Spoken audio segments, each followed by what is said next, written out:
안녕하세요. 꿈꾸는 힐링맘 모니카백 목사입니다.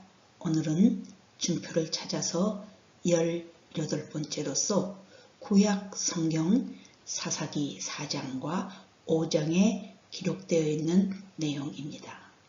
이스라엘과 가나안 족속 사이에서 일어난 역사적인 사건에 대한 내용입니다.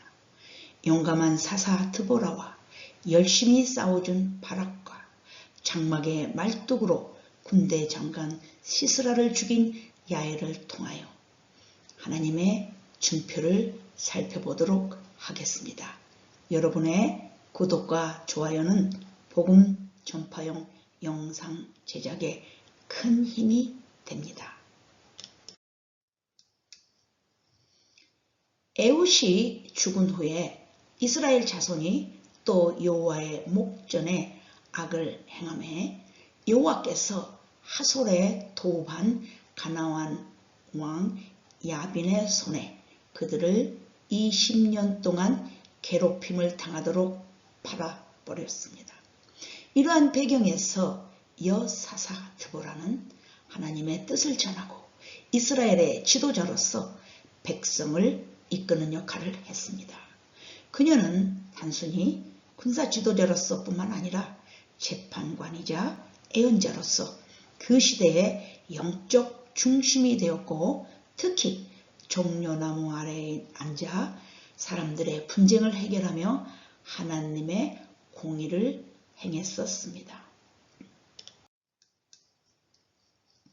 가나안 왕 야빈의 군대 장관은 이방 하로셋에 거하는 시스라였는데, 특히 그의 군대는 철병거 900대를 거느리는 이스라엘 백성에게 두려움의 대상이었습니다. 철병거는 청동기 시대의 전투에서 획기적인 무기였으며 일반적인 보병으로 상대하기가 어려웠을 것입니다. 당시의 가나안은 여러 독립적인 도시국가로 이루어져 있었지만 야빈은 그 중에서도 가장 강력한 세력으로 이스라엘 북부 지파들에게 큰 영향을 미쳤습니다. 성경에서는 이 억압이 얼마나 심각했는지 사사기 5장에서 이스라엘에는 방패와 창이 보이지 않았다라고 묘사합니다. 이는 시스라의 위협이 너무 강력하여 이스라엘이 제대로 무장할 수조차 없었음을 의미합니다. 그리고 가나안 왕 야빈의 수도였던 하솔은 고대 근동 지역의 중요한 도시로 전략적 위치와 경제적, 군사적 힘을 갖춘 도시였습니다. 하솔은 당시 가나안 연합의 중심지였고 야빈 왕은 이 지역의 정치적, 군사적 중심을 장악하고 있었습니다. 시스라는 바로 이 강력한 도시국가의 군대 장관으로서 뛰어난 전투 능력과 군사 지휘력을 발휘하고 있었던 것입니다. 드보라는 아비노함의 아들 바락을 납달리 게데스에서 불러다가 그에게 이르되 너는 납달리 자손과 스불론 자손 1만 명을 거느리고 다볼산으로 가서 싸우라 하나님의 명령을 전했습니다. 그녀는 하나님께서 이미 승리를 약속하셨다고 말하며 바락에게 담대함을 불어넣었지만 바락은 드보라가 함께 가지 않으면 출전하지 않겠다고 합니다. 이에 드보라는 동행을 약속하되 이 전쟁의 영광은 바락이 아닌 여인의 손에 돌아가리라고 예언합니다.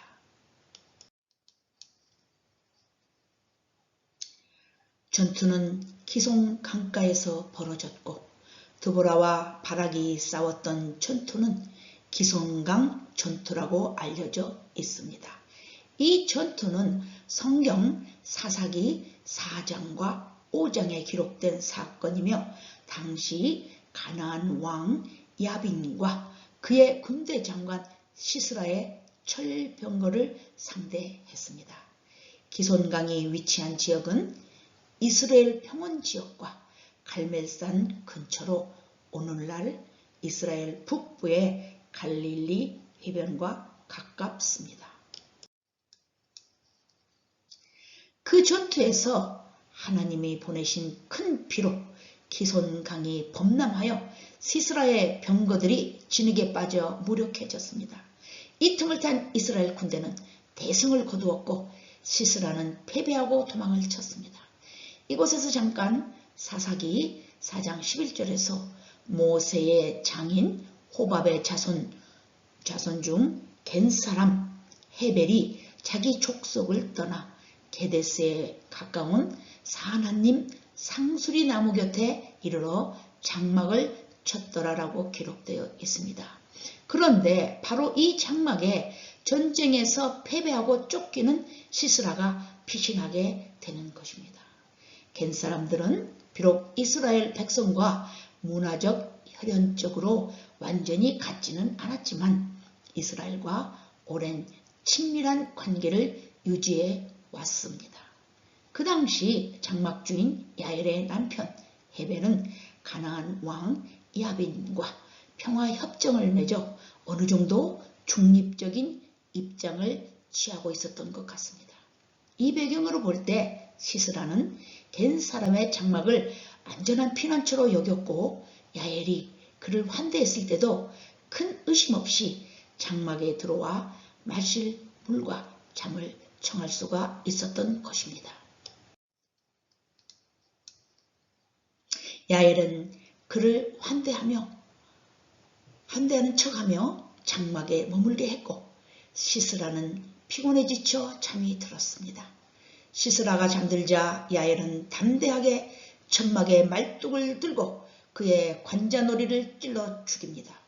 그녀의 행동은 매우 상징적이며 드보라가 기손강 전투에 앞서 바락에게 이 전쟁의 영광이 여인에게 돌아갈 것이라고 예언했었는데 바로 야엘의 이런 행위가 그 예언을 성취하는 중요한 사건이 되었던 것입니다. 야엘은 단순히 적장을 죽인 여인뿐만이 아니라 하나님께서 이스라엘의 승리를 완성하기 위해 사용한 도구였습니다. 그녀의 용기와 결단력은 20년 동안 가나안 족속들에게 억압받았던 이스라엘 민족들이 눈물로 호소했던 애통함을 하나님께서 들어주신 결과였습니다. 가나안 세력 중에서도 강력한 상징적 인물인 시스라를 끝장내는 통쾌한 계거였던 것입니다. 결국에 드보라의 예언과 하나님의 계획이 성취가 되었던 것입니다. 기손강 전투의 승리로서 사사기 5장에 기록된 드보라의 노래는 히브리 문학의 뛰어난 시편 중 하나로 꼽히며 당시 상황을 생생하게 묘사하고 있습니다. 드보라는 하나님께서 어떻게 이스라엘을 위해 싸우셨는지를 찬양하며 하나님께서 일어나신 때에 산들이 흔들리고 하늘에서 물이 쏟아져 적군을 압도했다고 노래합니다. 전투에 자발적으로 참여한 지파와 사람들을 칭송하며 특히 납달리와 스불론 지파가 목숨을 걸고 싸웠음을 강조합니다. 시스라를 죽인 헤벨의 아내 야엘의 행적을 상세히 언급하며 그녀의 용기를 기립니다. 드보라는 야엘을 여인 중에 가장 복된 자라고 높이며 그녀의 행동이 전쟁의 승리를 가져온 중요한 계기였음을 찬양합니다. 이 노래는 이스라엘 백성이 하나님께 대한 경외심을 회복하고 하나님의 구원의 능력과 함께 할 때 승리할 수 있음을 기념하는 상징적 의미를 지니고 있습니다. 꿈꾸는 힐링맘을 애청해 주시는 모든 분들께 엄마표 밥상을 올려드립니다. 겨울철에 입맛을 돋구며 배부르게 먹을 수 있는 바지락 선수제비와 영양 보충을 위해서 한국인들이 가장 선호하는 돼지고기 삼겹살 구이와 족발을 냄새 잡고 맛있게 함께 삶아서 올렸습니다. 그리고 초고추장에 찍어 먹는 신선한 미역 삶은 것과 어울려 쌈으로도 먹을 수 있게 함께 올렸습니다. 맛있게 눈요기하시고 다음 영상에서 찾아뵙겠습니다. 감사합니다. 샬롬.